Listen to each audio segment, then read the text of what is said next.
शहर में सांप्रदायिक तनाव की जो स्थिति निर्मित हुई है, इसका कारण क्या दिखता है? देखिए, ये मैं बिल्कुल नहीं मानता कि हमारे ज़िले में सांप्रदायिक नाम का कोई शब्द भी है।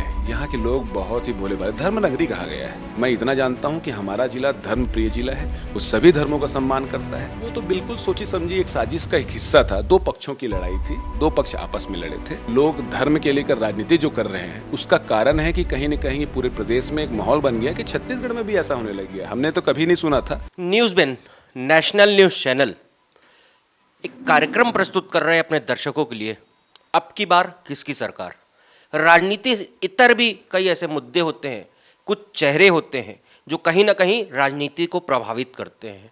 हम राजधानी से सुदूरवर्ती इलाके कबीरधाम के पंडरिया विधानसभा क्षेत्र में आए हैं। हमारी मुलाकात हुई आनंद सिंह से। युवा नेता है, कबीरधाम जिले में इन्हें युवा हृदय सम्राट कहा जाता है। ये पहली मुलाकात है आनंद सिंह के साथ में, लेकिन कहीं ना कहीं उनकी ये जो मुलाकात है हमको भी प्रभावित कर गई। आइए मिलते हैं आनंद सिंह से। राजनीति से इतर कई और मुद्दों पर चर्चा करेंगे। आनंद जी, आपका न्यूज़ बीन में स्वागत है। बहुत बहुत धन्यवाद। पहले तो आपके चैनल को मैं हार्दिक धन्यवाद ज्ञापित करता हूँ और आपने मौका दिया आपके चैनल में आकर अपनी बातों को रखने का। बिल्कुल धन्यवाद है। आनंद जी, अगर अपन कबीरधाम जिले की बात करें, बहुत विस्तृत इलाका है, 4,500 स्क्वायर किलोमीटर से ज़्यादा का क्षेत्रफल है। एक आदिवासी इलाका है, सुदूरवर्ती छत्तीसगढ़ का क्षेत्र है, बड़ा विस्तृत है।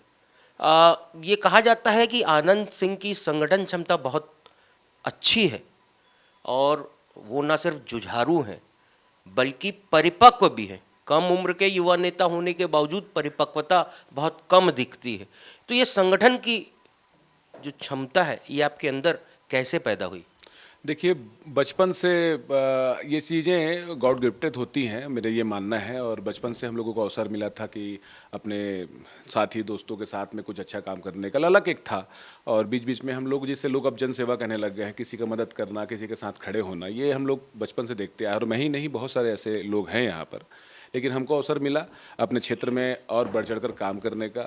लगातार वनांचल क्षेत्र की बात हो या हमारे मैदानी क्षेत्र की बात हो या कवर्धा जिले की बात हो, हम लोग निरंतर जिस छात्र जीवन के समय छात्रों के बीच काम किए और यूथ के समय हम लोग यूथ के साथ काम किए। अब सौभाग्य मिल रहा है कि कम उम्र में अब बुजुर्गों के साथ भी काम करने का अवसर मिल रहा है। उसका सबसे बड़ा कारण यही है कि लोग पसंद करते हैं हमारे कामों को, लोग जनसेवा को पसंद करते हैं और हम लोग निस्वार्थ भाव से अपने क्षेत्र में और अपने ज़िले में काम करते हैं। कहीं पर कोई छल छिद्र नहीं रहता है। जो हमसे हो पाए मदद, वो राजनीति से भी हटकर हम लोग प्रयास करते हैं वो मदद उनको दिया जाए।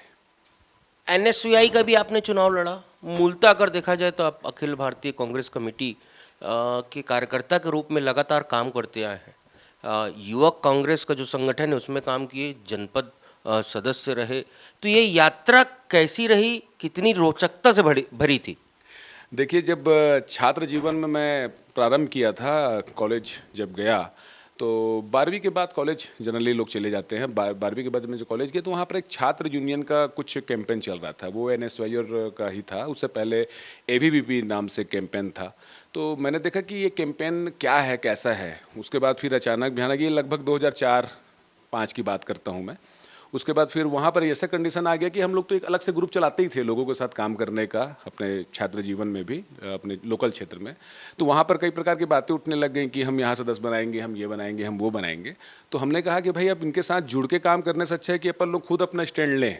तो पहले तो प्रयास ये नहीं था कि किसी एक पार्टी के साथ जुड़ा जाए, लेकिन अचानक दिल में आया कि हम जिस परिवार से जुड़े हुए हैं, क्योंकि मूलतः मेरा परिवार कांग्रेसी परिवार रहा है, मेरे परिवार में काफ़ी लोग राजनीति में सक्रिय भी रहे हैं, तो एक मानसिकता बन जाती है। वो मानसिकता बनी और मैंने एनएसयूआई की सदस्यता खुद ली और बढ़ चढ़कर वो सदस्य बनाए अपने कॉलेज में, इंदिरा गांधी महाविद्यालय कॉलेज, जहाँ पर मैं अध्ययनरत रहा हूँ। वहीं से पढ़ाई मैंने किया है, आगे की पढ़ाई। तो वहाँ से फिर अपन लोगों का राजनीतिक जीवन एनएसयूआई के बैनर तले कांग्रेस में स्टार्ट हुआ था। राजनीति से इधर बात करें तो एक संगठन जो क्षमता होती है, कई लोगों से मैंने चर्चा की, क्षेत्र में किसानों को लेके भी बात उठी। जनपद सदस्य रहने के दौरान जो खट्टे मीठे अनुभव आपको प्राप्त हुए, उसके विषय में कुछ बताइए। देखिए, जब अपन किसी संगठन से जुड़ते हैं और राजनीति में कदम रखते हैं तो मेरा ये मानना है, जो मैंने देखा है अपने जीवन में, कि लोग सबसे पहले विकार को खोजते हैं कि इसके पास ये बुराई है। ये अच्छी बातें थी कि मेरे साथ जो युवा जुड़े हुए थे सभी स्वच्छ छवि के युवा थे जो आज भी मेरे साथ जुड़े हुए हैं और काफ़ी संख्या में ये बढ़ते जा रही है। तो वो सभी बिना कोई दाग के काम करते हैं अपने अपने क्षेत्रों में। कारण यही था कि मैंने जनपद का चुनाव को चुना। हालांकि इसका पुरजोर विरोध मेरे परिवार ने किया था, मेरे दोस्तों ने भी किया था कि ये चुनाव काफ़ी एक सीमित दायरे का है, आप ना लड़ें, अगर हार गए तो आपका राजनीतिक करियर खराब हो सकता है। तो बिना किसी की जानकारी के मैंने अपना नामांकन भर दिया था। उसके बाद फिर पूरे दोस्त, मेरे साथी और क्षेत्र के युवा इसमें लग गए और ख़ास तौर पर जिस क्षेत्र से मैं लड़ा वो कुम्ही, दोगट्टी, कोलारी, कांपा, मंझोली, मोतीनपुर क्षेत्र है। उस क्षेत्र से मुझे बहुत अपार समर्थन प्राप्त हुआ और आपको बता देना चाहता हूँ कि ये जानकारी मेरे तक है और माननीय कलेक्टर महोदय के जो टेपलेशन चार्ट होता है उसमें पता चला था कि पूरे जिले में सर्वाधिक वोट से जनपद चुनाव जीतने वाला व्यक्ति मैं ही था उस सत्र में। आनंद जी, अगर अपन बात करें छात्र राजनीति की, तो आज छत्तीसगढ़ की प्रथम पंक्ति के जो नेता हैं, डॉक्टर रमन सिंह है, मुख्यमंत्री भूपेश बघेल है, मोहम्मद अकबर है, बृजमोहन अग्रवाल है, ऐसे कई नेता हैं जो science college, Durga college, Ayurvedic college से निकले थे। अगर अपन बात करें मुख्यमंत्री अजीत जोगी, जो छत्तीसगढ़ के पहले मुख्यमंत्री बने राज्य गठन के बाद, उस समय वो रायपुर के तात्कालिक कलेक्टर थे। तो वो जो सहयोग उस समय के तात्कालिक छात्र नेताओं को मिला, जो आज कहीं ना कहीं छत्तीसगढ़ को संभाल रहे हैं, उसकी दशा और दिशा को तय कर रहे हैं, तो क्या आपको भी इस क्षेत्र में किसी अधिकारी या वरिष्ठ नेताओं का ऐसा सहयोग आपको मिला था?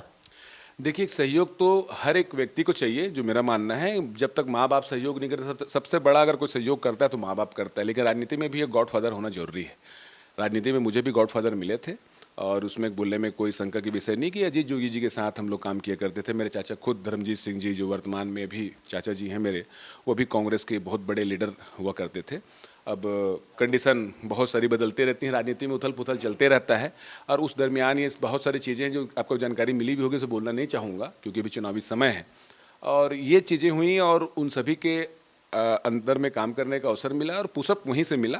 पुशअप मिलने के बाद ख़ास तौर पर मैं ऋणी रहूँगा अपने साथियों का, दोस्तों का। एक टीम वर्क हमारी चलती आई है।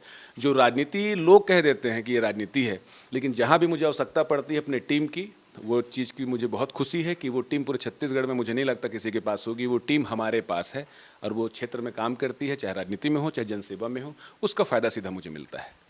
अगर आनंद सिंह जी, अगर अपन बात करें कबीरधाम जिले की, बड़ा छोटा सा कस्बा, मैंने खुद विकसित होते देखा है, धीरे धीरे शहर बना, आज जिला मुख्यालय है।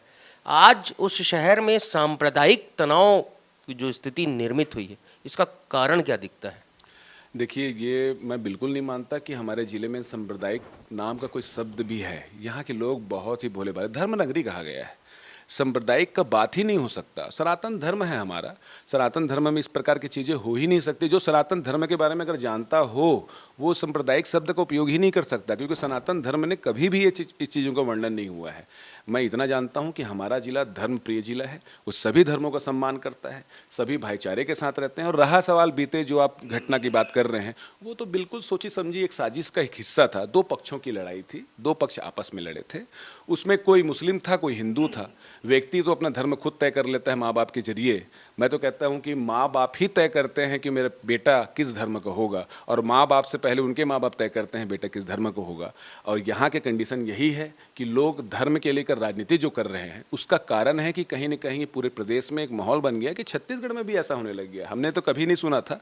और मैं अपने पिताजी से भी पूछा कि कभी ऐसा हुआ है क्या, तो उन्होंने भी कहा कि नहीं, जब हम MP में थे, मध्य प्रदेश में थे, तब भी ऐसा कभी नहीं हुआ करता था। लेकिन ये राजनीति जो है, जो हम लोग को अब बिल्कुल पसंद नहीं आ रही है, और हम लोग चाह रहे हैं कि इसका परिवेश बदले, और उसके कड़ी में हम लोग आगे प्रयास कर रहे हैं, बहुत सारा प्रयास कर रहे हैं। और आपको जीवंत उदाहरण देना चाहूँगा। घटना के जस्ट 3 दिन बाद कर्फ्यू लगा हुआ था पूरे शहर में, और पंडरिया में भी प्रयास किया जा रहा था कि इस प्रकार की घटनाएं हों। मैं नाम नहीं लेना चाहूँगा किसी का, लेकिन ये प्रयास बिल्कुल था।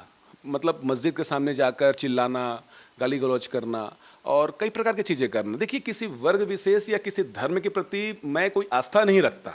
मैं अपने संस्कारों पर, अपने माता पिता के दिए हुए संस्कारों पर और उनके दिए गए शब्दों पर, उनके विचारों पर आस्था रखता हूँ। ईश्वर मेरे लिए पहले नहीं है, पहले मेरे माँ बाप हैं, ये मुझे संस्कार मिला, उसके बाद ईश्वर है, फिर तमाम चीज़ें हैं। वर्तमान स्थिति में पंडरिया में माहौल बन रहा था, और हमारी टीम ने, ना कि मैंने, मेरी टीम ने मुझे सलाह दिया कि क्यों ना इस माहौल को ठीक किया जाए। तो वो टीम के जरिए मैं और मेरे साथीगण मस्जिद गए, मस्जिद में जाकर बताया कि आप ये क्या हो रहा है, आप लोगों को मदद करना चाहिए, आप लोगों को कुछ प्रयास करना चाहिए। तो बोले हम क्या कर सकते हैं, मुस्लिम भाई बोले।